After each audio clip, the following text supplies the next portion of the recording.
ایک دفعہ کا ذکر ہے، ایک گاؤں میں ایک سوداگر رہتا تھا۔ تجارت کے سلسلے میں وہ مختلف شہروں میں تجارت کیا کرتا تھا۔ ایک دن وہ تجارت کے سلسلے میں افریقہ کے جنگل میں پہنچا۔ وہاں اسے مختلف قسم کے طوطے دکھے۔ وہ سب طوطے بہت ہی خوبصورت تھے۔ ان طوطوں میں سے ایک طوطا سوداگر کو پسند آ گیا۔ اب وہ اس طوطے کو لے کر اپنے گھر کی طرف چل دیا۔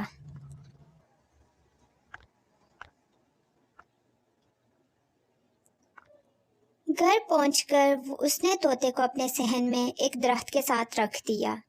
وہ طوطے کا بہت خیال رکھتا، دن رات اسے دانا پانی دیتا، اور جب اپنے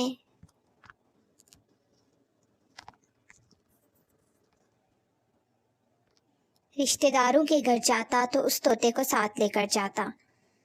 وہ اس طوطے کا اپنے خاندان کی طرح خیال رکھتا تھا۔ رشتہ داروں کے گھر جاتا تو اسے اپنے ساتھ رکھتا۔ اس طرح وہ طوطے کا بہت خیال رکھتا اور ہر وقت اسے اپنی نظروں کے سامنے رکھتا۔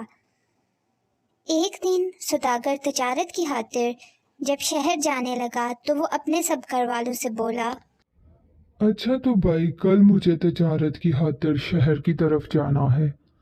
تم لوگوں کو جو جو سامان شہر سے ضرورت ہے مجھے اس کی فہرست دے دو۔ میں آتے ہوئے تم سب کے لیے وہ چیزیں لے آؤں گا۔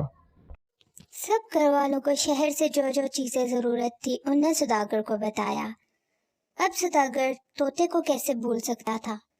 گھر والوں سے ہونے کے بعد وہ طوطے کے پاس گیا اور اس سے بولا، ارے میرے پیارے مٹھو، تمہیں پتا ہے کل میں شہر کی طرف جا رہا ہوں۔ تم مجھے بتاؤ، اگر تمہیں شہر سے کچھ ضرورت ہو تو مجھے آج ہی بتا دو، میں تمہارے لیے ضرور لیتا آؤں گا، اور میں تمہیں شہر میں بہت یاد کروں گا۔ میں تمہیں وہاں لے کر نہیں جا سکتا، نہیں تو میں تمہیں کبھی یہاں نہ چھوڑ کر جاتا۔ خیر، تم مجھے بتا دو تمہیں کیا کیا چیزیں ضرورت ہیں، میں تمہارے لیے آتا ہوا لے آؤں گا۔ مجھے شہر سے کچھ نہیں چاہیے، مگر ہاں، اگر آپ میری مدد کرنا چاہتے ہیں تو آتے ہوئے افریقہ کے جنگل سے، جہاں سے آپ نے مجھے لایا تھا، وہاں میرے بہت سے دوست رہتے ہیں۔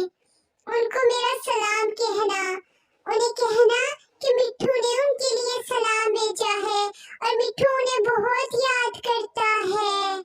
مجھے اور کچھ نہیں چاہیے، بس آپ میرا یہ کام کر دیجئے گا۔ ٹھیک ہے، میں تمہارا یہ کام کر دوں گا۔ یہ کہہ کر سوداگر شہر کے لیے نکل گیا۔ اب کچھ دن تک تو وہ شہر میں رہا اور کام سے فارغ ہونے کے بعد اس نے اپنے گھر والوں کی بتائی ہوئی تمام چیزیں ان کے لیے لے لی۔ اب اسے یاد آیا کہ مٹھو نے اسے ایک کام کہا تھا۔ وہ افریقہ کے جنگل کی طرف چل دیا۔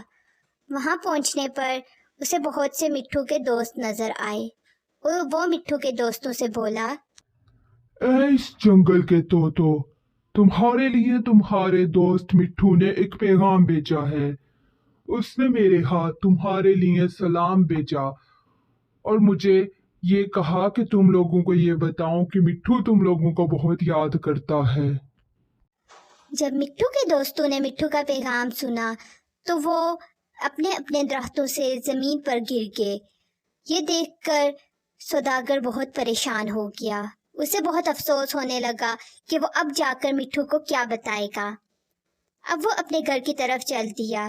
گھر پہنچنے پر وہ مٹھو کے پاس نہ گیا اور کچھ دن تک وہ مٹھو کے سامنے نہ آیا۔ کچھ دن گزر جانے کے بعد جب وہ مٹھو کے سامنے آیا تو مٹھو اس سے بولا، آپ تو شہر گئے تھے نا، کیا آپ نے میرا پیغام میرے دوستوں کو دیا ہے؟ آخر ان نے آگے سے کیا جواب دیا؟